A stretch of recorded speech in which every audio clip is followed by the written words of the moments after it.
Hey guys, if you're like me, you love your OBS truck or trucks. But there's a problem GM had from the very beginning for the entire series that they never fixed. And if you've owned this truck more than a day, when I show it to you, you'll know exactly what I'm talking about. Let me show you. In the truck beds of all these trucks, short bed, long bed, doesn't matter. There is no place to tie anything down to. Nothing. You've got a small little hole at the top of the stake bed pocket, which are pretty useless. Otherwise, there's nothing here. So you have to either go and buy additional clamps on the side of the bed or something that fits within the stake bed pocket. Spending some good money for something that kind of works, but it really depends on what you're trying to tie down. The big issue is the tie down point is at the height of the bed, not the floor. I've got a way to fix that, and we can do it pretty inexpensively with primarily GM parts. Let me show you what I'm talking about. These are the cargo tie downs that I removed from the back of a 2000 and up Suburban. They came in Tahoes, Suburbans, and any of the other SUVs, the GMCs. And these are pretty heavy duty. These clamps are secured in the bottom by what's called a nut plate. Let me show you what a nut plate looks like.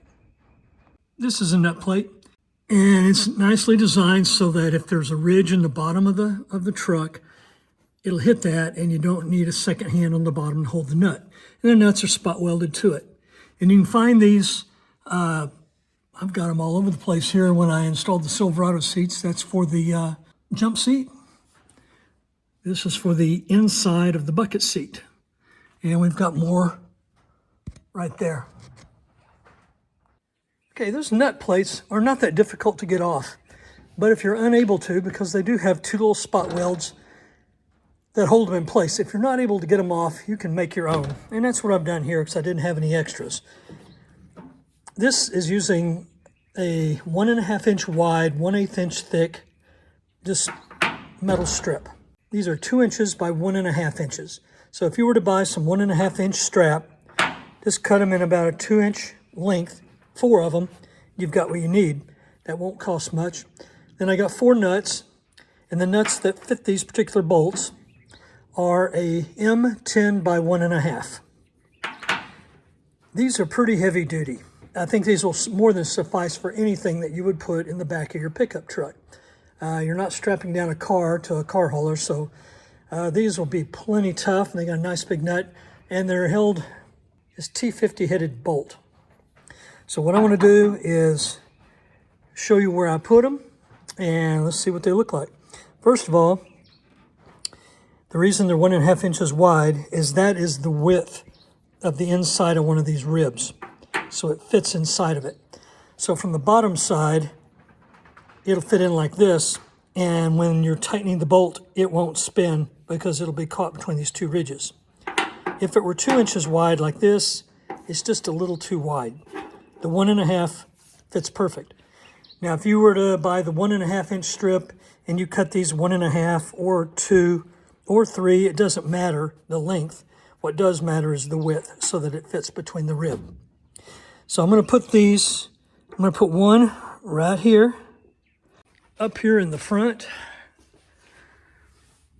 I'm going to measure 4 inches back, 4 inches back from the cab and 2 inches across. That puts it exactly right in the middle of that rib. That's where I'm going to put the other one. And I'm going to put them so that when I put my plastic bed liner in, I can drill a hole probably 2 to 2.5 inches in diameter right over where this is. So the bed liner will fit in place and the tie down tabs will be easy to access.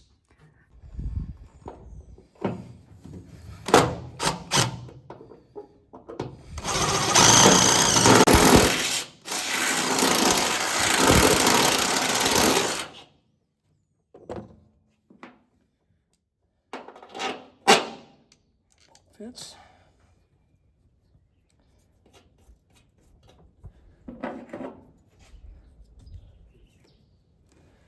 You can actually reach under from the bottom.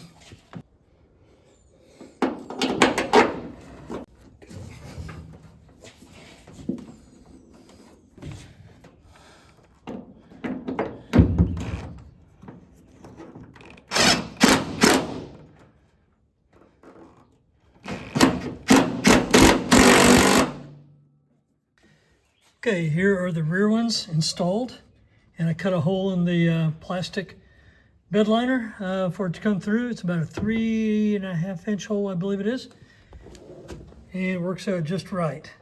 Then the front ones,